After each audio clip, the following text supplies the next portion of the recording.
If you are not willing to resolve conflict in your life, you may be the problem.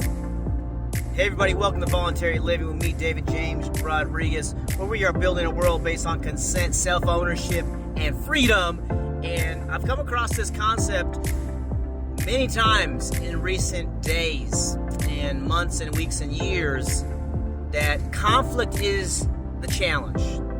We have our beliefs, we have our values and our deep held concerns in this experience, and some people want to resolve the conflict. Some people actually move towards the conflict.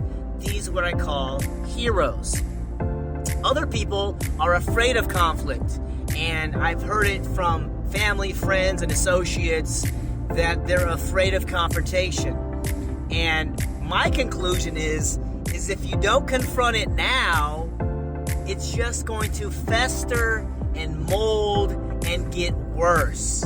So I invite y'all to consider that if you got a conflict in your life, be the leader, be the champion, be the hero, and lean into it. Reach out to these people and extend an olive branch. And if they don't receive it, what are you going to do? That's happened in my life before as well. There's been situations where I've been crying, trying to create new relationships and resolve conflicts. But the mind control, the gubernari mente, government, which means control of your mind, the culture, the organized religion, and many other factors are coming into play, which stops good people from resolving their conflicts. And this is a concept called learned helplessness, where they learn to be helpless in their own lives, even though they are the most powerful, conscious, incredible, capable geniuses ever for themselves in their own lives. But they choose to duck and dodge and put their head in, what do they say, in the sand? Hide your head in the sand. Hiding is not the solution. If we are serious about being an awakened, enlightened, conscious, loving, sweet, moral human being, then we are being invited by God or source or nature or evolution, wherever the heck you believe in, to step into this challenge. Nobody is going to solve your problems. Nobody's going to solve my problems. I've accepted this fact, and it's freaking hard. Right? Yes, but many hands make light work. Safety and strength in numbers. Together we can do it. That's what the exciting thing is. Because once you put 3 or 4 or 5 moral people together, we can figure this out. But if you're amoral or immoral, you're very confused. And I know, because I was confused too. And I had to pursue the truth. I had to pursue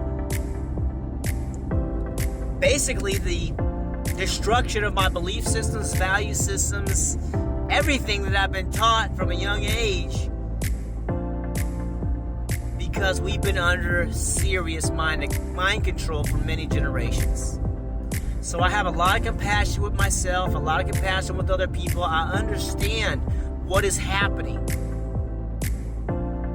And humanity is beginning to awaken.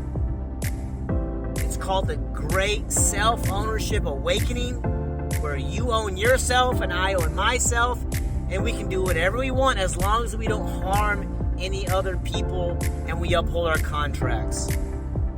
We strive to be honorable. We strive to pursue the virtues of righteousness and living a good life. It's so ridiculous that some guy from Mount Shasta, California has to bring this onto the interwebs.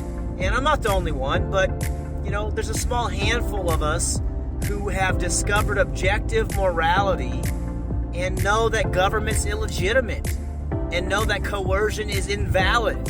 And are pursuing solutions to this remedy, because these dudes at the highest level, they're committed to a technocratic, totalitarian agenda for you, your children, your grandchildren, and all of your offspring in perpetuity. It ain't no game. Look up UN Agenda 21 by Rosa Koire. It's a real fight between freedom and slavery. So I invite you to really look into these types of words and ideas and then pursue the solutions, because that's what this conversation is about here on Voluntary Living. It's about self-ownership, personal responsibility, freedom, and doing what you believe to be right. And that's what many of us are trying to do. We make mistakes, and sometimes we want to find the greatest answer, and we forget that there's other people involved. And we want to apologize, we want to ask for forgiveness, but if somebody's not willing to confront the truth and they just keep hiding their head in the sand, it's happened a lot that I've seen. There's a lot of people with no courage, and they think that hiding from truth is going to resolve the problem. And it's not. Unfortunately, all truths will be revealed, and the challenges we're facing now are going to be passed on to our children and grandchildren and great-grandchildren unless we be serious about what we're doing right here. So I invite you to take a look into art, comedy, movie making, show making, music making, creation instead of consumption, production instead of just taking in everything that these technocratic, amoral, immoral people are putting on us. It's so big, it's hard to conceive. However, one example is the Snow White movie. This recent Snow White movie, I definitely didn't see it. Hopefully you didn't either. I'm sure you didn't, because it failed horrendously. It was like $200 million to make a movie? Why would they put $200 million to make a movie? What are they trying to do here?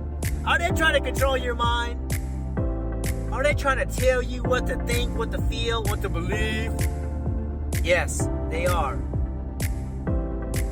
And they failed. So there's a great self-ownership awakening happening. I invite you to take a look at some of the solutions that we here are promoting on Voluntary Living, because we are building a world based on consent, self-ownership, and freedom, and we're committed to the cause. Thank you so much. We'll see you on the next video.